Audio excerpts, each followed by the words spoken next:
Nagtipon-tipon ang iba't ibang stakeholders sa Baguio Creative General Assembly 2025 na ginanap nitong Merkules sa Baguio Convention and Cultural Center. Mahalagang papel ng creativity sa iba't ibang aspeto tinalakay. Narito ang report. Nagtipon-tipon ang iba't ibang miyembro ng creative sector mula sa Baguio City, La Trinidad, Itogon, Sablan, Tuba at Tublay para sa kauna-unahang Baguio Creative General Assembly kamakailan. Layunin ng aktibidad na ito na magkaroon ng mayabong na dialogo at pagbabahagi ng kaalaman ang nasabing sektor.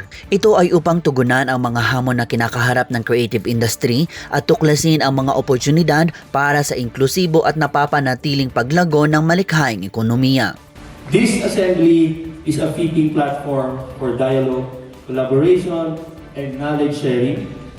Here, we acknowledge not only our challenges but also the great opportunities that lie ahead for our creative economy. Baguio has always been blessed with an abundance of creativity mula sa ating weaving, wood carving, visual arts, music, culinary traditions, hanggang sa contemporary expressions ng ating mga kabataan. These are not just artistic outputs, they are reflection of our identity and our heritage as a people. Mahalagang bagay naman para sa ilang miyembro ng industriya ang nasabing pagtitipon. Ang maganda dito, it's all about leveraging creative industries at katulong nila ang TTI, DOT, and everyone that's in it.